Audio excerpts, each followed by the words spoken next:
Good morning. I'm showing noon, and I'm glad you're all here this afternoon to join us today on our webinar on virtual fencing.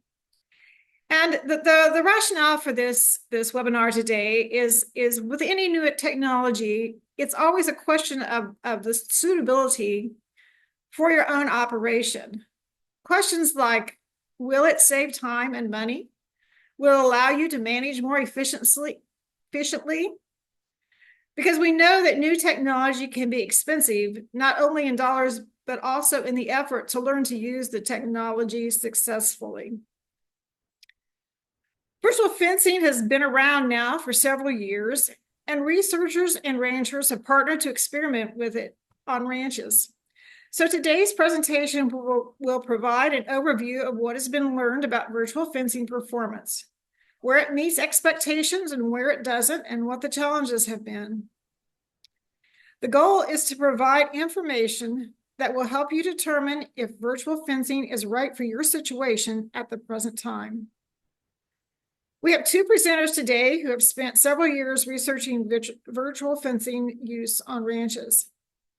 Dr. Jamie Lynn Farney is an extension beef specialist at Kansas State University, located at the Southeast Kansas Agricultural Research Center in Parsons. Her work includes research on forages and nutrition and new beef management technologies. Dr. Mitch Stevenson is the Associate Director of the University of Nebraska Panhandle Research Extension and Education Center in Scotts Bluff. His work includes research on grazing and low-stress herding.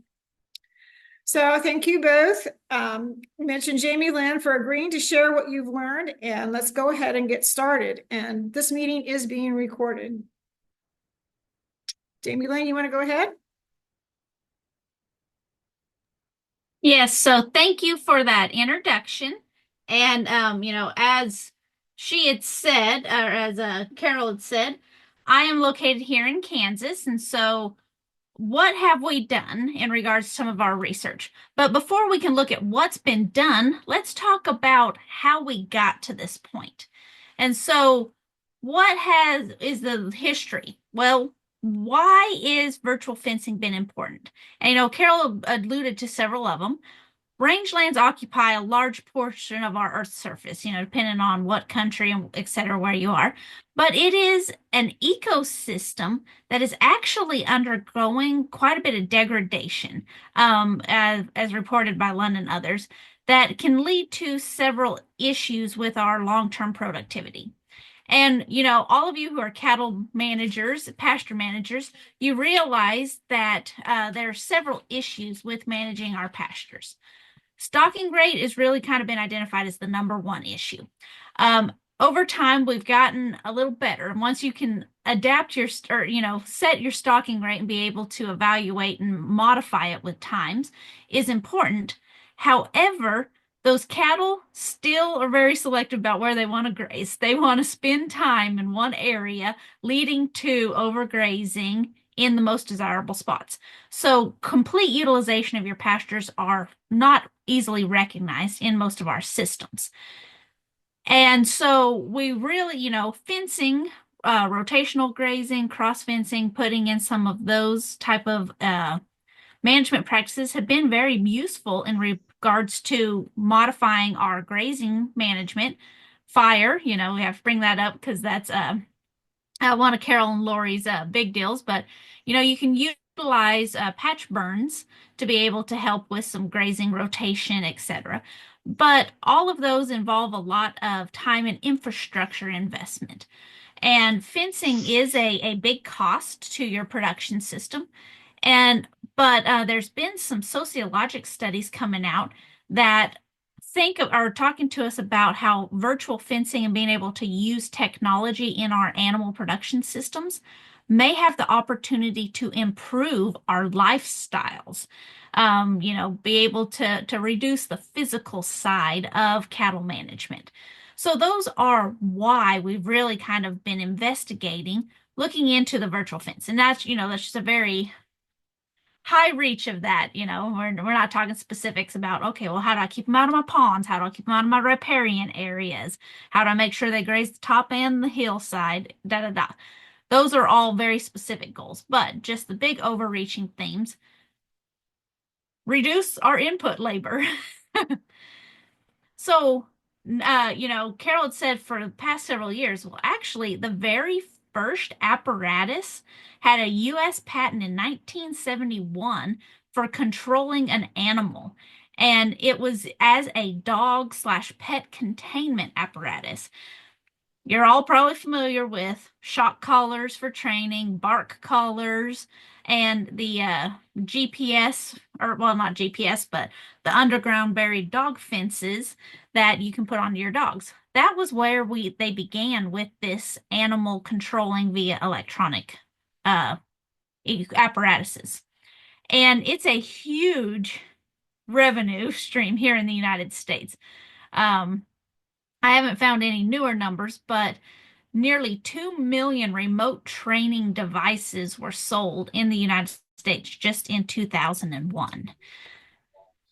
And with those dog and pet training ones, that's actually where the investigators, the researchers started looking at our domestic livestock species. They would use those commercially available ones and put them on livestock to see, can we train them to the same type of devices? And when you look at animal behavior, and if you've ever put up electric fence, it doesn't take very many times, like once or twice of the cattle touching it, for them to respect it. So they can learn very quickly to some of those events. And, they began with the small ruminants. Goats were the first ones that they were able to put the devices on, and it worked very well. And actually, in those dog collars they put on for goats, they were able to train them after, modifying some shock time intensities, etc. But they were able to train them in 30 minutes to respond to an audio or an audio cue to be able to navigate and manage those goats. In cattle, they actually found, it took them about 4 days in their training period, but they were able to successfully use one of those handheld training devices on cattle back in 1990 and were able to make those cattle turn a 90-degree angle and jump something. And on those four steers, they had between 83 to 100% response rate with that training. So those were just kind of setting you up for saying, okay, this could potentially work for cattle. And the earliest large cattle study where they looked at utilization of this technology for containment of cattle was with ear tags, actually. And it was ear tags that had a little bit of electric impulse, but an audio emitter. And those of us in Kansas, the company was based out of Chinook, Kansas, was where they had first tried this project. It was quasi successful. And as with new technologies, there is a very steep learning curve. Things are constantly changing and evolving until you have something that you really think is 100% on board. So some of the things they learned with it, and I thought were pretty interesting. Training was essential, and that'll be something that hopefully both Mitch and I will bring up from our experiences, is this is not something you could just put on your cattle, turn them loose, and expect to have 100% success rate in keeping them contained. You do need to train your animals with the use of these technology. And with those ear tag ones, the way they trained the cattle was they would put them out into the pasture and had a hot fence there, had a bunch of poor grad students lined up along the hot fence. And as the cattle went to the fence, they would jump up and yell and scream and give them a visual cue. And then the ear tags would make the audio emitting sound. It worked well. They were able to train them very well. And they had cattle that when they first turned them into that training pasture, that they didn't respect the people or the hot fence, the electric fence. They busted right through it. You have one go through, and they all followed through, is what they'd found. And you really needed to identify the lead animal and make sure their tag was working. Because if the lead animal that everybody followed would cross the boundary, most of them ended up going across the boundary as well with that technology. And another one I thought was interesting, and how, just to reiterate how technology improvement and investigation goes into it.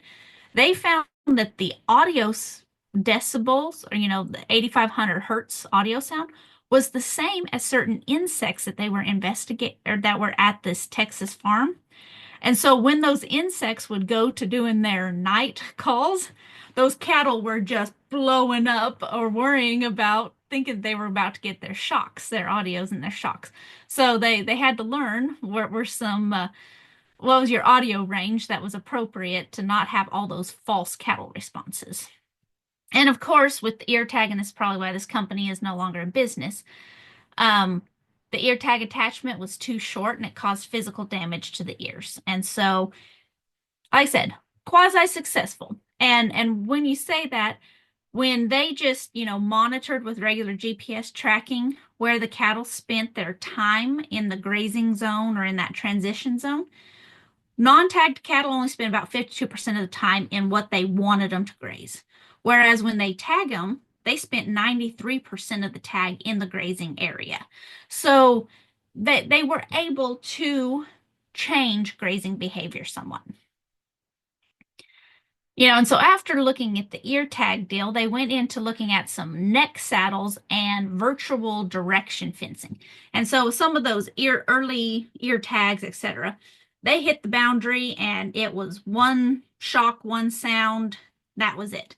So then they started looking at this directional virtual fencing, or DVF. That is actually a trademarked name, where you can kind of see in this figure here, it begins with kind of low impulses, low audio cues, and as they get closer and closer to the boundary you want, then it gets louder audio cues before they actually hit a physical electrical shock or some other type of adverse reaction to them. And so that was kind of where the technology went to next, was let's let's slowly progress them into it instead of just an immediate stop against the wall. And so I love this picture because this just shows how when you get a crazy animal researcher in with an ag mechanics guy, what they can come up with. We've got something that looks like it should have came from Star Trek on a cow out here, but they were able to put some solar panels on with the shock along the sides and some audio cues along in this PVC pipe. And actually, this came out of some trials done in New Mexico and Nevada. This device stayed on very well, didn't seem to impact the cattle grazing negatively, but was a very successful proof of concept with that directional virtual fencing for different cows. And, there has been a lot of different iterations. And so when you spend some time investigating virtual fence and development, which one works for my system or not, all of them potentially operate off of different types of technology. Started with Internet of Things, the long range, wide area, or the low RANs, radio frequency, GPS. And with each of those, they require different sets of equipment with it. And so when we get into the Q&As, we can kind of talk about some of those specific companies out there with those that we've had direct contact with, but each one does have differences. And so not all technologies and companies offer the same product. So you need to do your appropriate investigation. And there's a lot of research in the 90s with proof of concept. And then once after 2007, a bunch of these collars became commercially available, and there has been a slew of projects going on.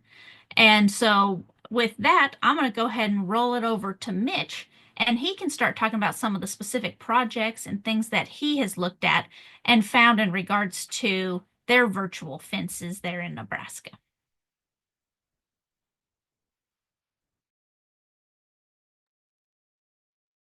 Okay, let me see if I can get this going, and thank you for that uh introduction to virtual fence, Jamie Lynn. That kind of covered the history, and so a few of my slides might be going through quite kind of fast here too, which is good. Let me know if you're not seeing this, but appreciate the opportunity to come and speak at this webinar.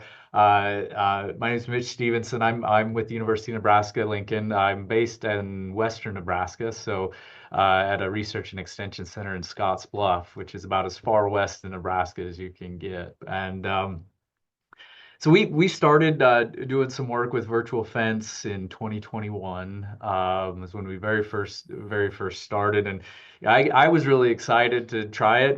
From a research standpoint, we oftentimes, especially grazing research, we're out moving water, putting in a lot of electric fence, and trying to get cattle to be where we want them to be for time, intensity, frequency, all these questions that we're asking with grazing management. So virtual fence was like, this could really be a game changer in how we're able to do research, and that's really where we got excited in it. And so we set up a system and we started down that route. And then we've done a number of different trials, a number of different companies that were just great to work with. That we've started with a few different companies, and so it's been really great, I think, to see the different products and how they work. And this figure you're seeing here on the screen is actually, I just took that. It's some cattle that have some virtual fence collars on that are grazing on corn stalks just north of town here. And as you can see, those heat maps show he's strip grazing across this field. Has a perimeter fence around it, electric fence, but he's really been interested in trying it out to see how he could improve efficiency on some of his corn stalks that he's grazing. So it's been fairly successful. A little learning in the beginning, but cattle have really responded to it well. And so I'm going to go into that. I think some in this talk, but really kind of just talk about some of our experiences and things that we've done. And what I think is exciting about virtual fence is, I mean, the last big thing that we've really hit on in grazing management was electric fence, and that's been several decades ago. And then solar water systems kind of changed the game, and so there's been some opportunities, I think, with all this technology coming into beef production. That virtual fence is kind of the next big thing, and so I think it has a lot of implications as to how we can manage and effectively put cattle where we want them, and maybe where we don't want them too. We've kind of gone down this route of precision livestock management. This term of being able to have real-time, continuous monitoring of animals and for their welfare, for their environmental impact. And so when you have GPS collars, kind of like that tractor going across the field is able to get a lot of data off the sensors that are there. This is kind of our first time that we've really been able to put this on a lot of different animals and get a lot of different data. And then when we think about extensive systems, all the other things that might come into play in regards to some of the challenges we face in managing our animals. Um, a colleague of mine, Dr. Yiji Zhang at the University of Nebraska, put this slide together, and this is where it also gets kind of interesting. Is virtual fence and on collar sensors, as well as a number of other things that are being researched, hitting the market, gaining traction as their use and the costs go down. There's really a number of sensors and different apparatuses that can be used to learn about where cattle are grazing, what they're doing, health and or calving, heat detection. All these things are being researched right now, and so there's a lot of things we can learn by having a lot of these sensors. But I think it's still early on in their use. And so as they get better and better, as technology gets better and costs go down, there may be more and more ways that we can use those. And so, Jamie Lynn pointed this out that the basic aspect of virtual fence is it's an invisible barrier that's put on a cattle with the collar. It administers a mild sound and a mild shock cue to warn cattle where they need to be or where they're not supposed to be. And so this is a setup that uses a base station that relays messages to the collars. But yeah, and this is where we started. So it basically, as this figure shows, there's a audio cue boundary that's in the white, and then there's an electric cue boundary in the red. And I live two hours from this particular ranch, but I can hop on my computer here and adjust where I want those cattle to be grazing within about 30 minutes to an hour usually. And so it provides me a lot of flexibility in helping to manage where I want those cattle to be from a research setting. And so it's been really neat to be able to do that. Jamie Lynn showed this picture. I'm going to give a quote from that paper because I think it's one of my favorite. But it says, although this prototype platform may appear clumsy, but was remarkably robust. And so it did the job, and cattle were able to learn relatively quickly. So, when we started, there was in 2021, there in the United States, there was really only one or two of these companies that would have been available for us at that time. Fast forward to 2024, there's four different companies that are out there now, and all of them have a little bit different in terms of their technology, their engineering, and how things work with them. But these are the four companies that I'm aware of that are available in the United States. Caitlin Dozler, she's with the University of Missouri now.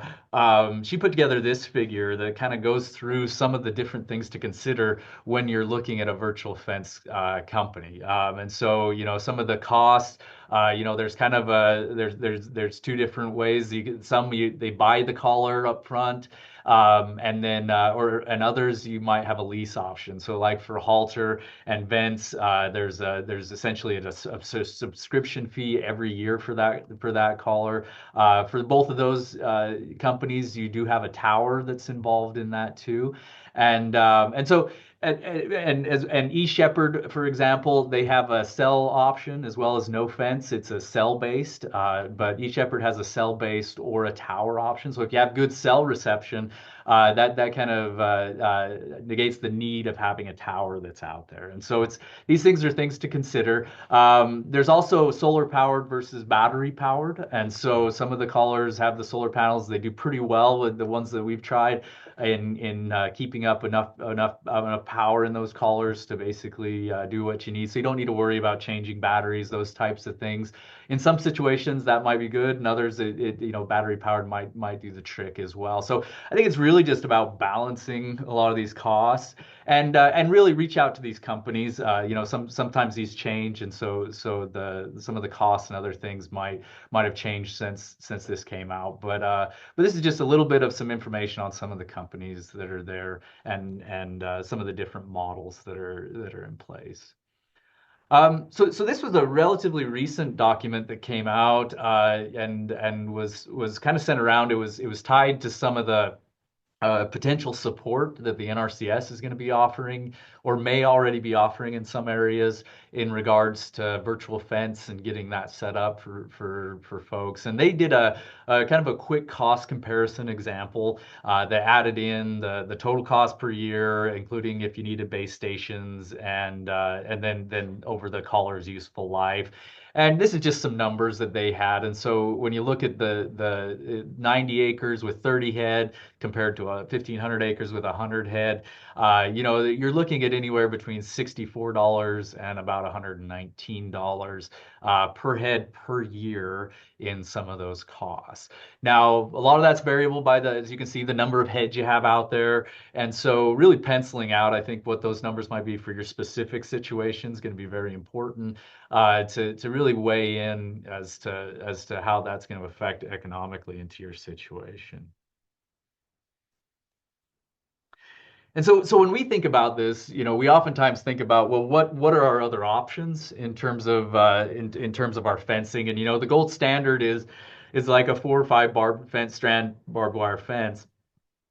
You put those in, they're not flexible, so you hope you're in the right place. We've had, I'm talking with some folks out here, and that's what they say is like, that fence has been in there for 30, 40 years, and we've hated where it's been ever since, and we wish we could change it, but it's just too costly. The prices have just gone up and up, and very expensive to put in a mile of conventional fence. Electric fence is much less expensive. It can be flexible. Polywire, a lot of folks use that, especially if you're looking at intensive grazing situations. That could be very well the least expensive option if you pencil that out. But it does require labor. It does require some physical fencing material, those types of things. And then we have virtual fence, and as I mentioned before, there's a lot of options. We haven't had we've had some really good control. In some situations, especially if they're trained good, we have reached 100% control. In other situations, it may be less, but in general, we do see very high control. And so I put that may not always provide 100% of control, but neither will an electric fence, and neither will a barbed wire fence if that cow really wants to get out of it. So I've been very impressed with the level of control that we've had. Like I said, the flexibility is what I've just been really impressed with, is all the things you can do. Cost effective, I put a question mark because I think that depends on a lot of things, and we're hopefully going to have some better economics tied to some of these precision livestock management tools in the future to be able to better answer that question as to how many do you need to, how many you have, what's the, what does this give you in terms of greater grazing flexibility, less labor, less fence material, those types of things. So hopefully in the future we'll have a little bit more information on that. I'm just going to give a quick example of when we first started this, we have some of these areas, and this is in the middle of the Sandhills, if you're familiar with Nebraska, and one of our research ranches, and we had some of these sub-irrigated meadows, and they kind of have benches on them, and so they have areas that get wet early in the spring, and they kind of they don't dry out quite as quick. So when we turn cattle out and we graze them in these pastures for a good part of the summer, they really focus on some of the upper benches because they don't like it to be wet. So the lower ground gets kind of rank and cattle stop. So they start really grazing on these upper benches. And I think I have a example of what that looks like, yeah, here. And we went out into this pasture, and we were talking like if you see the heavy grazing side there, that picture I took, we're kind of talking like, well, we're getting it grazed pretty tight, and we probably want to get off. But then you turn around, and this light grazing side where they just weren't going as much had a lot of forage. And so we wanted to extend the time they could graze on that pasture, but we wanted to limit them on these areas that they were just grazing too hard. And so this was one of our first just initial trials that we put out, just to kind of see how well it worked. And it did very well. We were able to keep these cattle out for a couple weeks longer. So when I think about how does this affect the economics, if we're able to extend our time grazing because we're better able to utilize our pastures, that has a pretty important economic benefit there on top of reducing the cost of some of the physical fence structure. And so I think that really needs to be tied into some of this. As you can see, we kept most of the cattle out. There was one cow that did get out for a bit, but did come back within the group there. Um, so we've also done a number of other iterations with virtual fence. This is for more of a conservation benefit here. You can see this little stream that runs through the pasture. And so we put these collars on and just started fencing out these areas where we didn't want them to get down in the stream. Worked very well. As you can see, one went into the shock zone, came right back out. You may not have seen it, but there was one that did come off that was not moving around with the rest of the herd. And so we did have one collar fall off in this particular trial. And then we did have a cow come back with a collar like this. And so, that is one thing to consider with virtual fence, is that you are putting equipment on cattle, and sometimes that can either fall off or that can break, as we see here. But for the most part, we've found that they're fairly sturdy. We haven't lost too many. Most of them have stayed on, but we have had a handful fall off in certain situations.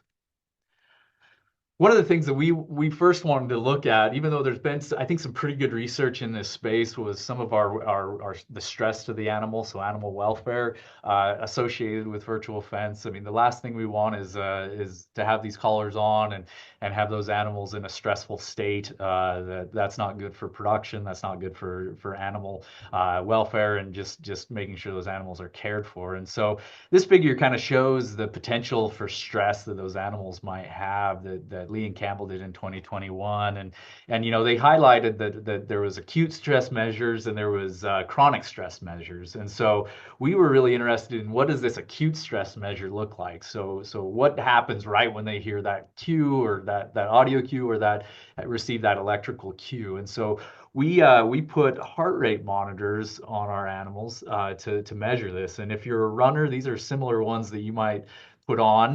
Very very similar. The company has actually a line that is for race horses, but it links to a watch, and so we had watches and heart rate monitors on these animals. And so the way we set up the study was that we would put the heart rate monitors on, track them without the virtual fence, bring them back in, put the virtual fence on, and then have them interact with the virtual fence. And so we did that once when they had very minimal experience with it. So the very first time we kicked them out, and then we managed them for 2 months with virtual fence in different iterations. We brought them back and we did it again. So we call those our pre-grazing trial and our post-grazing trial. And so this is what those cows looked like. They had a lot of technology on them, and then we had technicians out observing them as they first interacted with that virtual fence. And so it was really interesting data. It was a lot of fun to kind of jump in on this and see how those animals move. This is over the course of about 8 in the morning to midnight with one of those heart rate monitors on. And so this is beats per minute that we're looking at. This is the blue box here is the control period, and then the red box is when our virtual fence period happened. And so we could see that as we brought them back into the chute, their heart rate actually spiked. That was the highest heart rate that we saw during the study. And then we kicked them out with the virtual fence there, and then we could also see some of their heart rate differences depending on whether they're out in a bigger pasture grazing or when they were resting as well. So it was kind of a neat data set to see over that time on a number of different animals. And so when we started looking at the data though and comparing those animals during a control period and then again during the virtual fence period, and this is the pre-graze, which was in June, and the post-graze, which was in August. And so one of the things that we found was that there was no difference in the mean heart rate among those animals during their control or during their virtual fence period, during either the pre-graze or the post-graze period. And so which was kind of interesting. We kind of thought, well, if this is their first time, especially, that we would see that an elevated heart rate take place over that 30-minute period. But as we dialed in a little bit more on that data and looked at examples of when they received those electric cues, we really kind of saw that this is why we probably didn't see a big difference in the means of the control versus when they had that collar on. So the top graph you see here, the 0 is where they received an electric cue. This cow stayed in that zone, and so she received a second electric cue.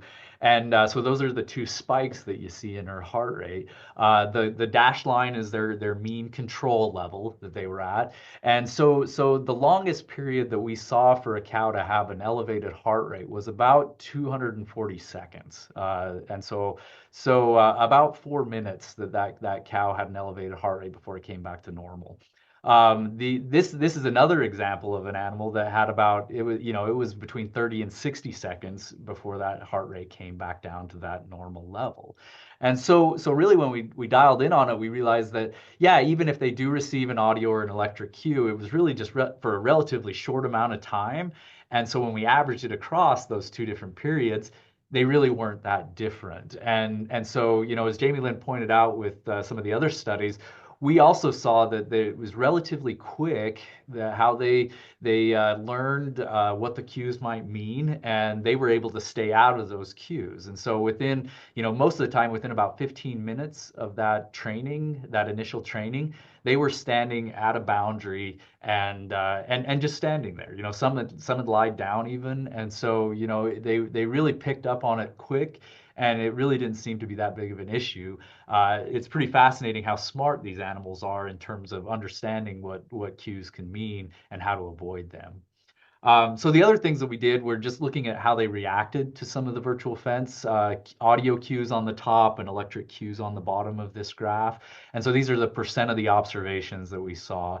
And the dark line, the dark bars are the pre-graze trial, the light ones are the post-graze trial. And so when we see the things like the limited reaction to a stimulus for audio, early on we saw a few more that were reacting to that, but later, over 40% of our observations, there was just not much of a response, and most of the time they just returned to the inclusion zone that was there. The first time we put them out, there was some running, there was some jumping, there was some head throwing, those types of things. But really a lot of that was during the pre-graze trial and the post-graze trial. Even when they received an electric cue, there was not nearly as much running and jumping and those types of things. So overall, they really tended to learn and respond quickly.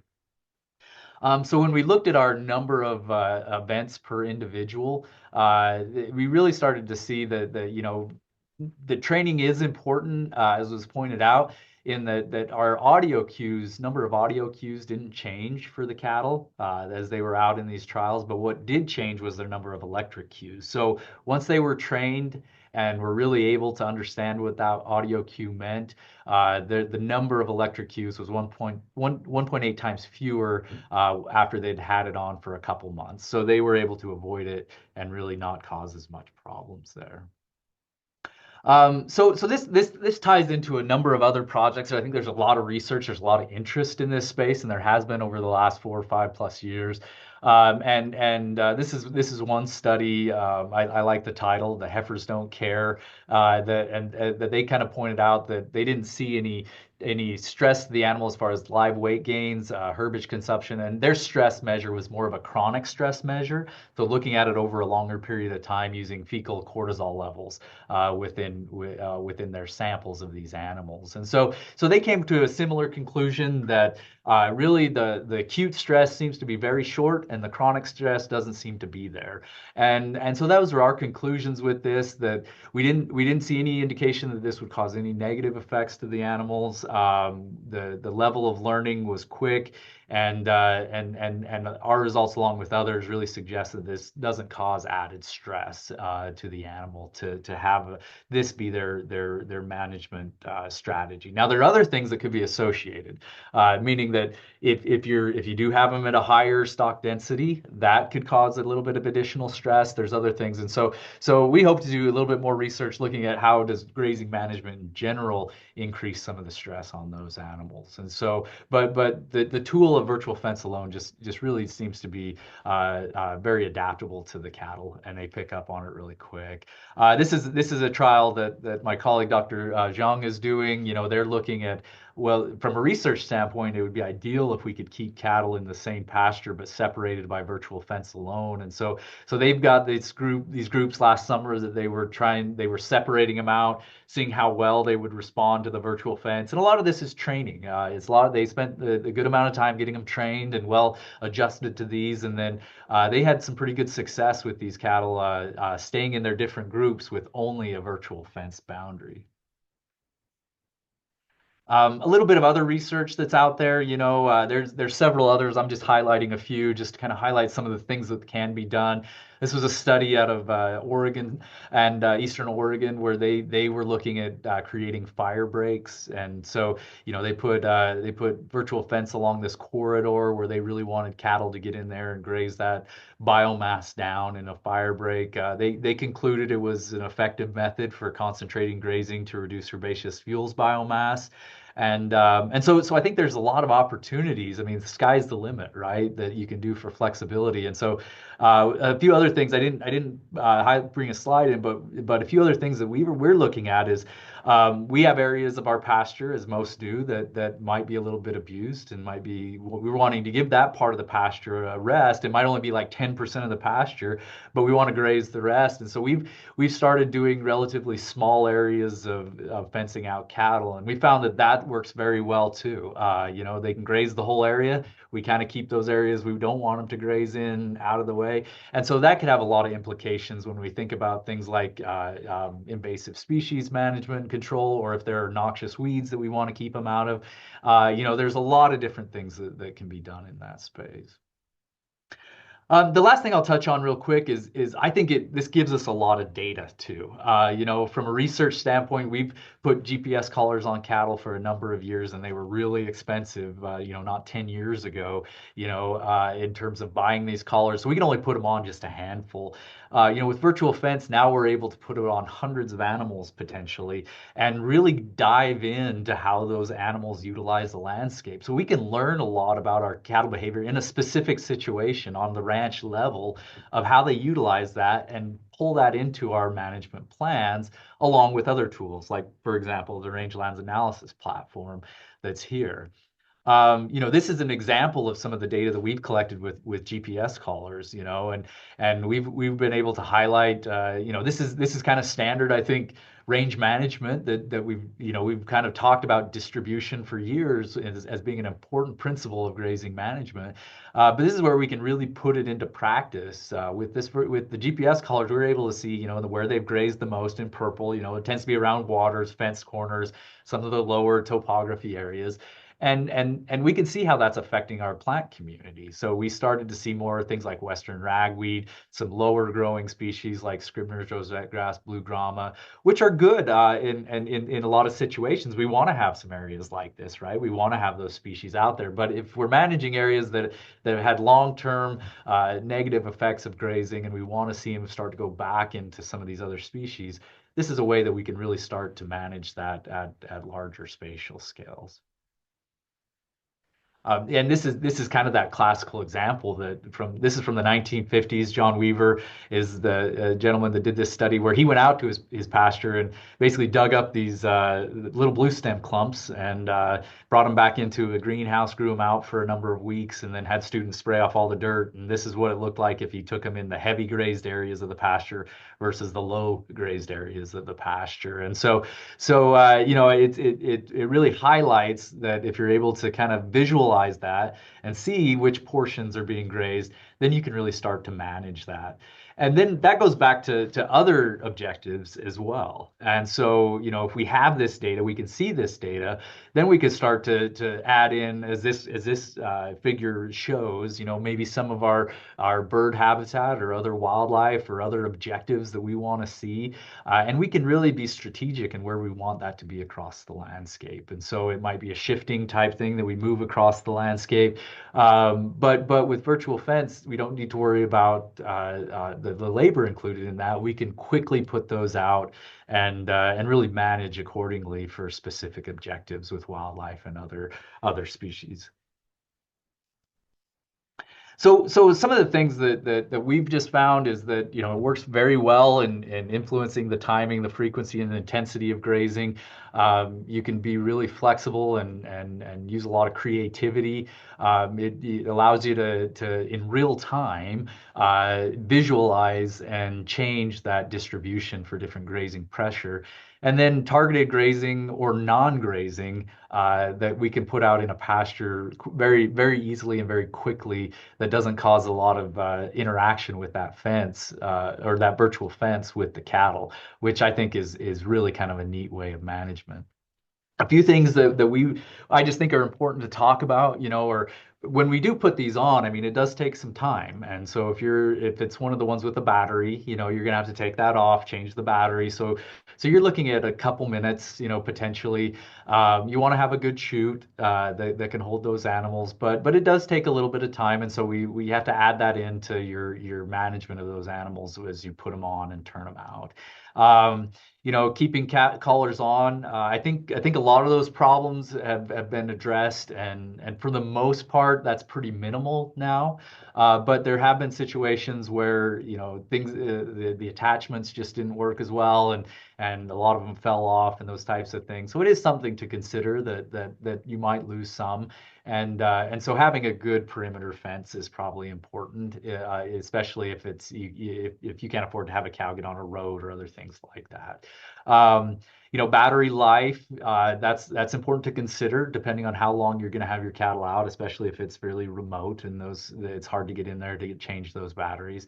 As was brought out, training is important, but it can be relatively quick that those cattle pick up on it. It was the ones we have on corn stalks now. It was about a week that there were some that were pushing that boundary a little bit, but lately they've all seemed to really tie into it really well and are really sticking where they're supposed to be sticking. And then cost, that's always a consideration in everything. This was a article in Beef Watch. Bert Teichert wrote this one, really good article, and as a ranch manager, he's well known for a lot of things and writing this. But I thought it was insightful that when we think about technology and some of these tools, we have to think, will it make my life easier and will it make the ranch more profitable? And so those are definitely things to consider. I think there are definitely ways that it can make life easier, especially some of our management, but it may not be the best fit for everyone. There may be some opportunities that it might be better to have somebody out there with the cattle more often, those types of things. If you're looking to make those choices between hiring on or bringing somebody on part-time to move them and those types of things. And so it's just something to think about. And then will it make your ranch more profitable? That's where you really need to crunch those numbers. Every situation is going to be a little bit different, so you have to weigh those cost benefits that are there. And so overall, I think this is a great tool for the art of grazing management. I think there's a lot of opportunities, and it doesn't replace a skilled grazing manager. And I think that's an important thing that we talk about, and it's an important thing to think about is making sure that those animal husbandry, making sure we're taking care of our animals and being out there and not relying too much on virtual fence collars that as this points out in this cartoon, that he doesn't know how to drive the tractor anymore because he's relied on some of this technology so much. And so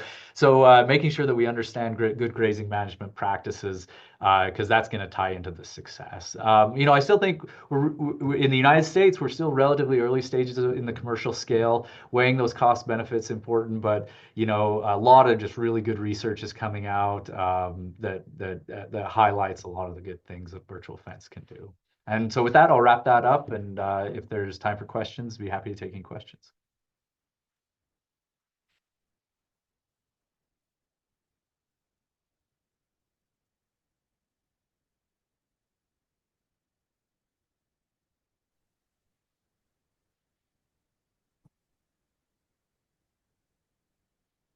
Now, I kind of want to reiterate some stuff, that Mitch had said.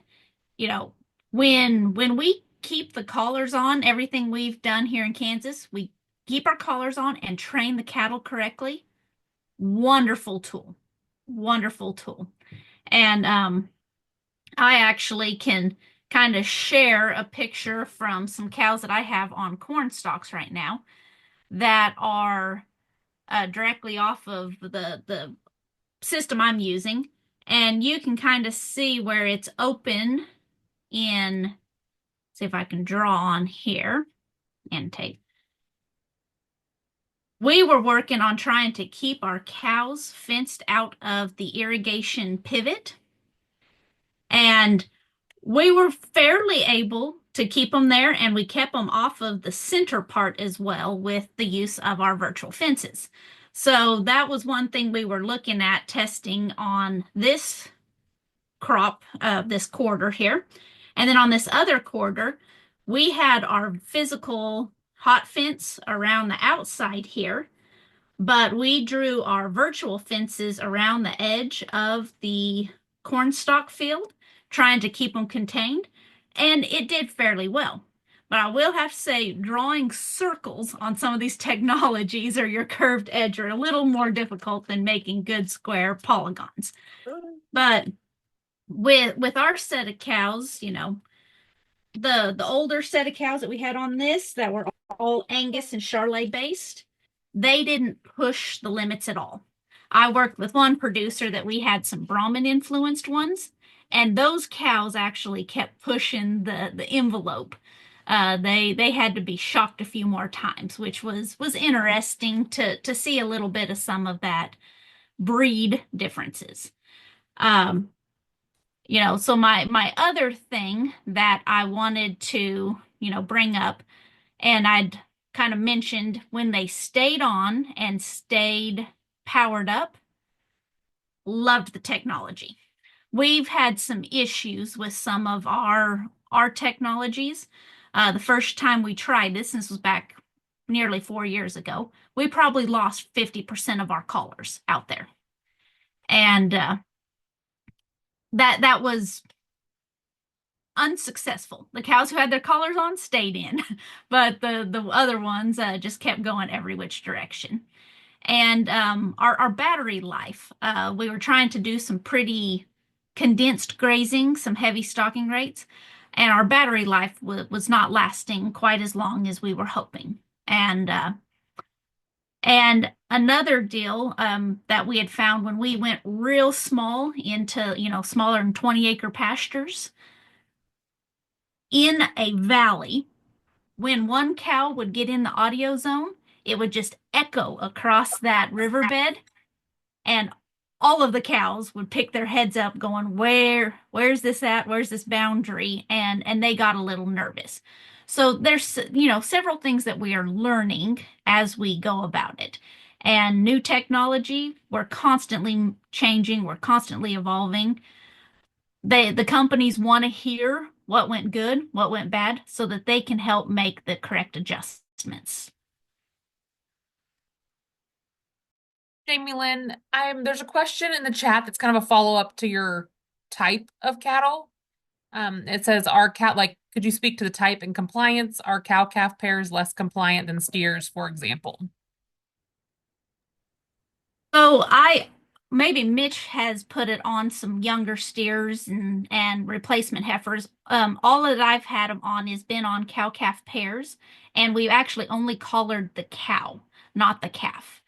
And most of the time, the calves stay reasonably within the cows. Some of the cows that we've had big trouble, more of an issue with is when their calves got outside of what their dam considered the safety zone, and they'd keep pressure on the fence more. Um, but this summer, I'm working with a new company, and we're going to be putting it on some growing animals. They'll be our replacement heifers, but they are on the growing animals. Yeah, that's a good question, and we've done some similar, as Jamie Lynn said, with cow calf pairs and looking at that, and so for the most part, and we've also had on growing animals. I think the ones that we looked at were about 600-700 pound heifers, if I remember right. And so, but yeah, I mean, I think it's more individual based. I mean, for the most part, I don't have any hard data to say that one did better or worse, but there was times where just there was a cow here or there that you just noticed was a little bit more willing, which you see that in electric fence too, right? It's some of them want to push those boundaries a little bit more. With learning, it seems that went down, and so that training becomes important. And a lot of times when I tell folks that are just getting into it, I was just like, you got to be okay with them, with a handful of them getting out, and just until they really get the drill down. There may be some that you have to cull if they're just not willing to play the game anymore or with it. But for the most part, I didn't see any difference in compliance. I'd be really interested if anybody that has used it has seen it, but that's not been our experience.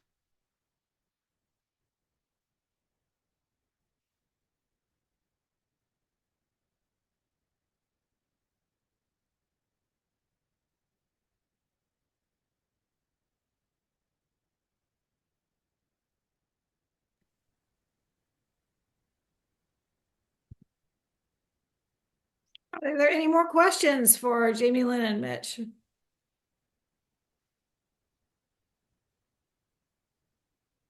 So I'll put a question in here. Mitch, which of the companies have you experimented with? So we started with vents, and then we also have some Gallagher E Shepherd collars, and haven't used them directly, but halter is one that I have colleagues that have used and talked with them about it. But those are the three that I've used, with other collaborations and joint discussions with other faculty at other universities, other places that have used no fence as well. And so, I think all of them have been pretty well used in the research cohort, if you will. I say, and of those technologies, are there some that are better adapted to large operations or rough terrain, or larger or smaller herds? Yeah, and I think that this is something that's really important to talk to the company about too, and to talk about what you're going to be doing with that, because I do think it makes a difference.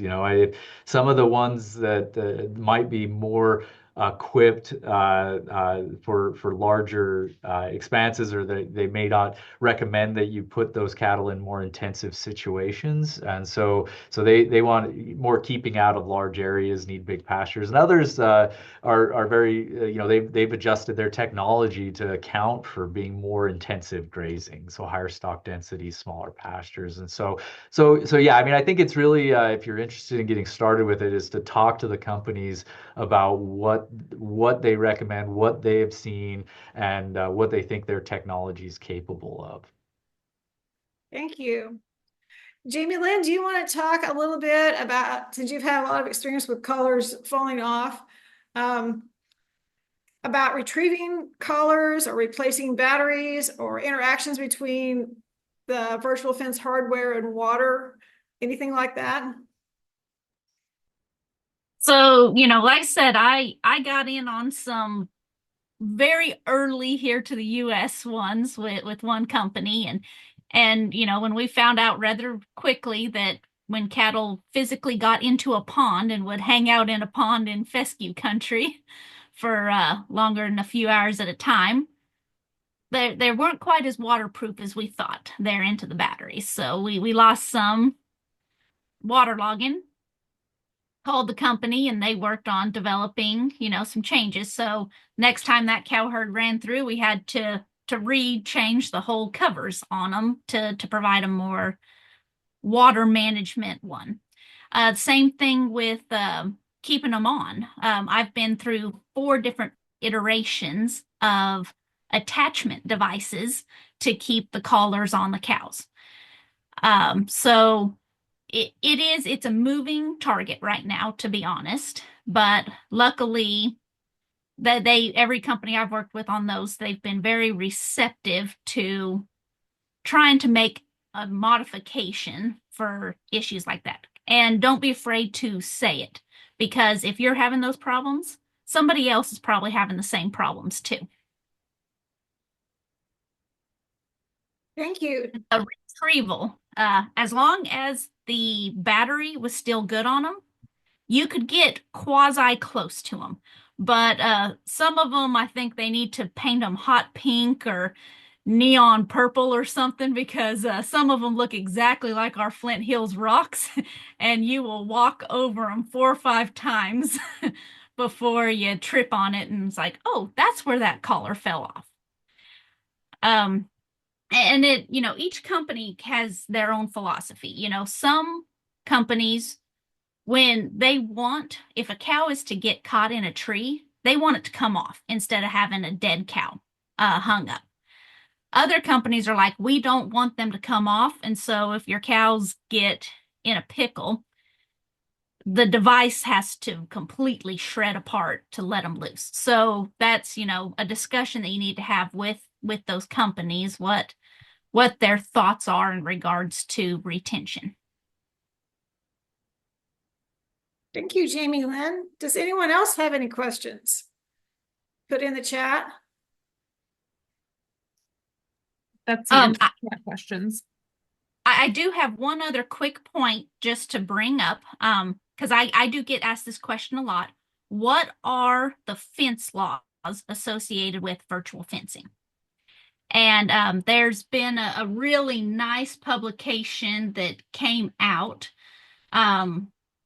It was back in July of 2024 that was talking about virtual fences in particular. And, currently most of our state laws do not have them specifically in there, but they know that is something. I would say for now, and most of the companies you visit with, they still want you to go ahead and have some kind of approved permanent fence around the outside structure of your ranch and then use the virtual fences inside. And, with mine on the corn stalks, like I said, we had electric fence around the outside still as we were testing our boundaries, but please be appraised of that, because that could be something that is a potentially something that we need to be worried about from liability and other fence laws later on. Thank you. I hadn't even considered that. So, well, I don't see any more questions. Mitch, do you have any final comments? Nope, thanks for inviting me to come Okay. speak. Jamie Lynn, anything? All right. Well, thank you both for sharing your time, expertise, and experience this afternoon with us. It's been really interesting. I've learned a lot. And I appreciate those who joined us today. This webinar has been recorded and will be available later. And this webinar is a joint presentation of Kansas State University and the University of Nebraska Extension. Thank you.